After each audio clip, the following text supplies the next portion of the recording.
Hi everybody, it's Nikki here and welcome back to my YouTube channel. Now, in the transgender community, there are a lot of terms to describe us. Trans woman, trans girl, transition, trans femme. There's a lot of words to describe us. And I'm thinking about making a video in the future about all of the transgender vocabulary, but that's not the purpose of today's video. Today's purpose is to go over what is the difference between being transgender, transition, cross-dressing, and drag, because a lot of people, when they're outside looking in to the transgender community, they think we're all just a bunch of cross-dressers or drag queens and we're just dressing up for the fun of it and we just want to be women and look gorgeous. There's a lot of other things into that, such as the 20-something videos I have here in my transition playlist, which you can go watch. And there's a lot of nuances to cross-dressing and drag, and I want to talk about the differences between those topics, how they relate to transition, and how they're completely different from transition. Now, we're gonna be getting into this video, but before we get into it, please like and subscribe, hit those comments in the comments section, hit the notification bell to be alerted for any videos. We are on the grind to 2,000 subscribers, which I think we could probably get there in about a couple weeks. And let's get into this video and roll the intro. Enjoy.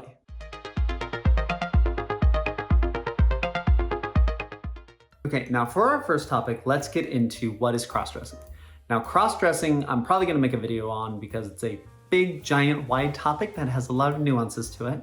But for the most part, it is dressing in the opposite gender's clothing. So if you are male, you dress in women's clothing, or if you're women, you dress in men's clothing. Now, I've met enough transgender women to know that a lot of us were cross-dressers before we transitioned as a way to discover our femininity. Like me, I was a cross-dresser for multiple years. I would say I got into my women's clothing, my sister's clothing, I think at 8 years old, and I started transitioning at 24. So I spent 16 years of my life as a cross-dresser. And I've talked about that in a lot of videos, such as Why Did I Transition video. And I used it to discover my femininity. And we're gonna get into that a little bit later down when we go into the benefits of each one. But the problem with cross-dressing nowadays is it has become associated with a sexual kink and something that you do behind closed doors. Like, I know that when I started, I had learned about how you don't show it. Like, cross-dressing to a lot of people is not something you really want to tell other people, especially if you're being male and you want to try to portray like a very manly figure. Cross-dressing is not something that really a whole lot of people do, and they're secret dressers. And they have their stash. Like me, I had a stash, it was in my closet, and the craziest part is it had more women's clothing in it than I even owned guy clothing. And what's crazy is that a lot of those outfits actually later became stuff that I wear for YouTube and stuff that I wear nowadays, which is funny.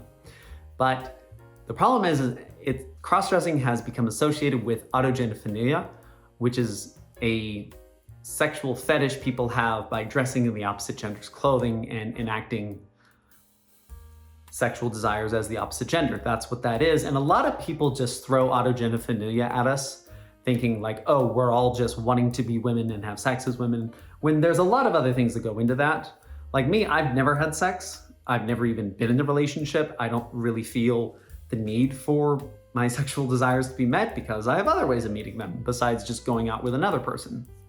And the problem is that autogenophilia and cross-dressing have become synonymous. Like, I don't think cross-dressing is necessarily a bad thing. Like, everybody has their own sexual fetish, and we live in a pretty open society nowadays where you can talk about this.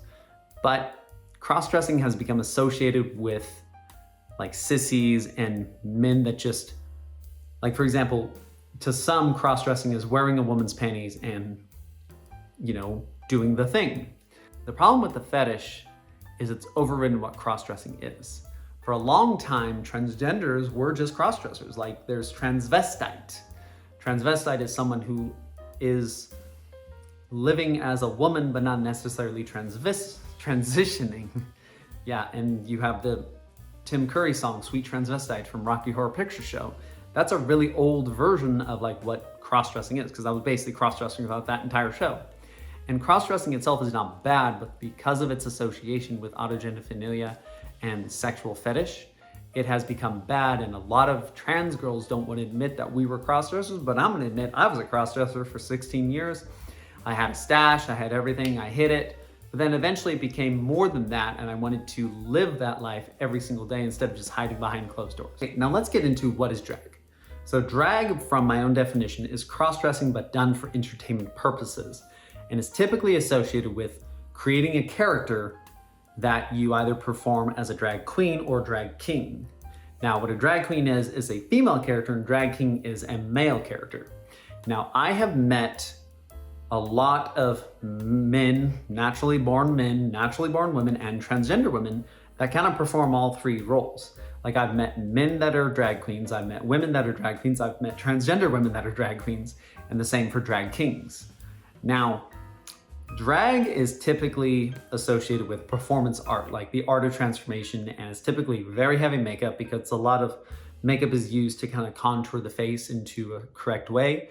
Like, here's an example of me trying to perform old drag makeup. Like, that was a very natural male face. And like nowadays, like, I still have male elements to it, but with HRT, it's become feminine. And so my makeup nowadays is a lot less because of that. Now, there's also lip syncing involved. There is like a dance. Sometimes there's even like stripping, which is kind of unique. Then it's typically associated with like gay bars or like pride events are normally accompanied with a drag show. Now, drag has become really popular because of RuPaul's Drag Race. Now, RuPaul is probably one of the most famous drag queens ever. Male, I think like 68, something like that, pushing 70. Like, RuPaul's kind of an old guy by this point, but like RuPaul doesn't see himself as a woman. Like, there's a lot of like female characteristics like honey and like fish and all that stuff. And like, those are all just drag terms used to describe like a very female like makeup style, basically. But RuPaul's Drag Race was really popular, and it's started like gaining a lot of popularity and acceptance. I know with me is that like, I was a crossdresser through and through, but I told people I was a drag queen because it was more socially acceptable than saying I was just a crossdresser.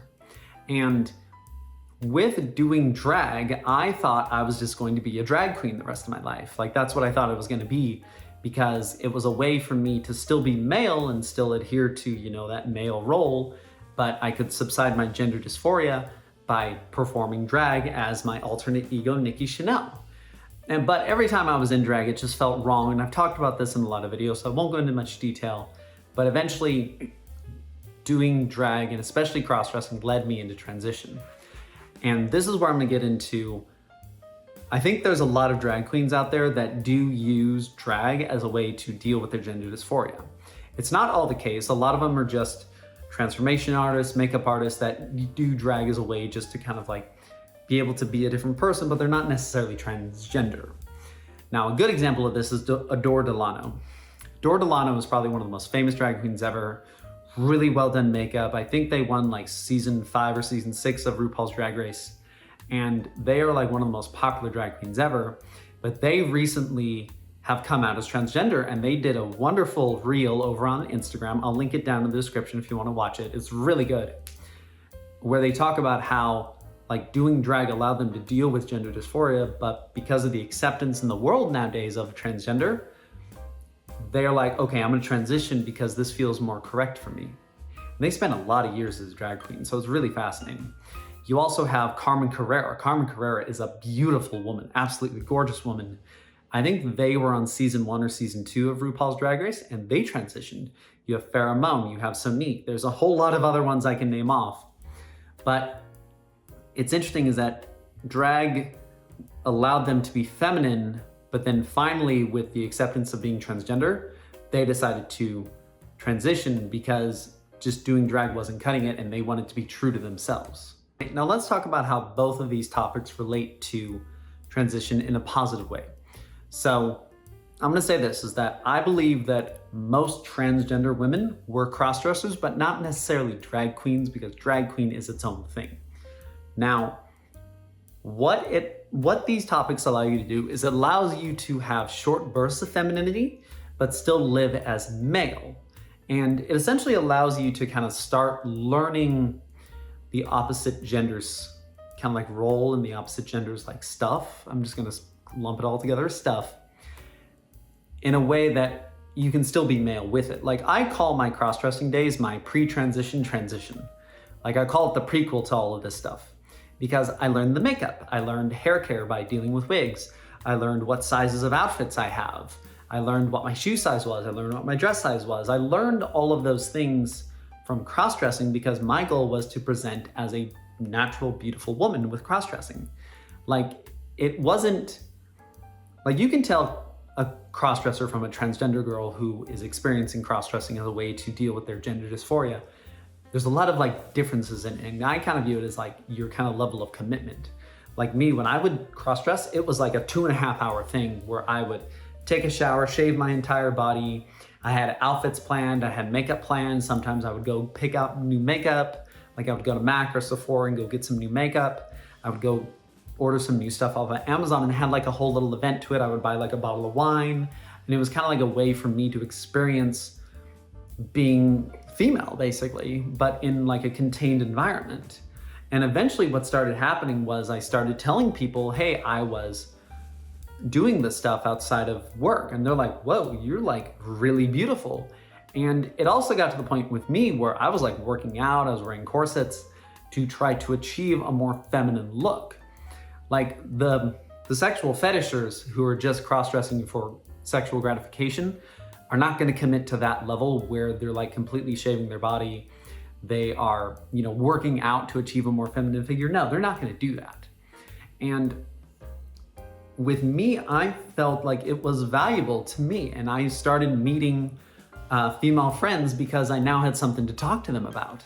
Like makeup, hair, skin, nails, all that stuff is how I got talking to them. And nowadays, most of my friends are women because I have that connection with them, but it all started from cross-dressing.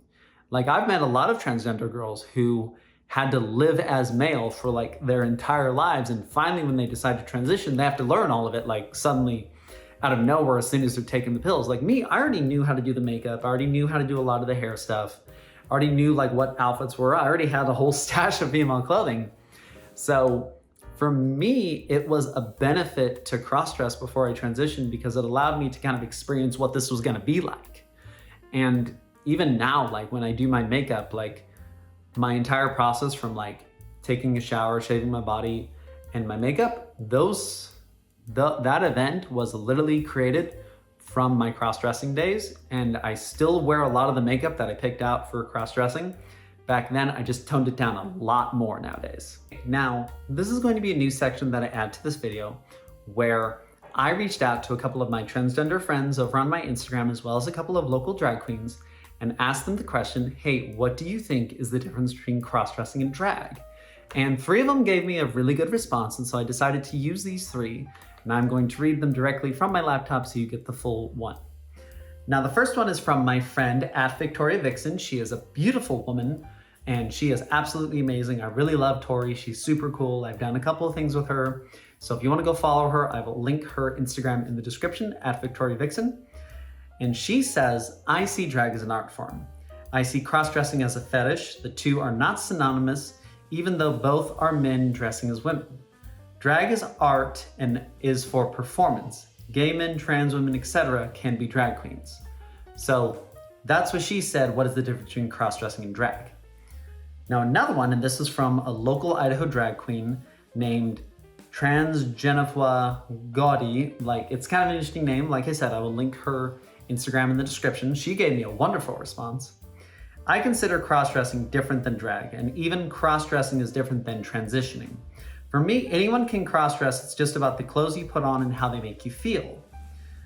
To transition is more so how you want the rest of the world to see you, regardless of what clothes you have on.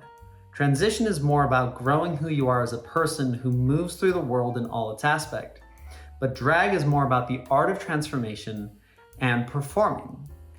For me, drag is about being an entertainer, and most importantly, you make some money. So, thank you. If you want to go follow her, I will have all of these people linked in the description. Then I also have my other friend, my good close friend, Uncontrollably You, Carly. She's an awesome transgender girl, super lover, beautiful woman, all of that. She said the difference between those two, drag is for show and cross-dressing is for personal gratification, satisfaction. So as you can see from these 3 people, you have kind of the similar concepts, but completely different ways to approach it, and that's why I think discussion sections are valuable, so we can learn other people's insights. So I hope you enjoyed that video, and as you can see, there is a difference between cross-dressing and drag. Cross-dressing, I feel, has a little bit of bad rap to it, even though it's just dressing in the opposite gender's clothing, and there's really nothing that wrong with it. You see women wearing men's sweatshirts all the time, but it's bad for when men wear women's sweatshirts all the time. And then you have drag. Drag is itself an art performance that uses cross-dressing as its base, but drag is an art, and it's the art of performing, and it's the art of building a character based around the concept that you want to create. It's either a drag queen or a drag king, and there's a lot of other things in between those. And so I don't feel like drag is bad at all, it's just kind of gotten a bad rap. Then the benefits to transgender women.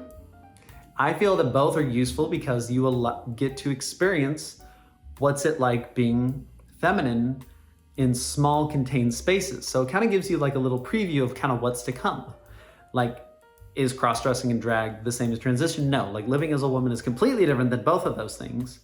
And there's a lot of nuances that go into that. But cross-dressing and drag are good ways to discover your femininity while still being able to present male. So you can kind of learn about it before you do it.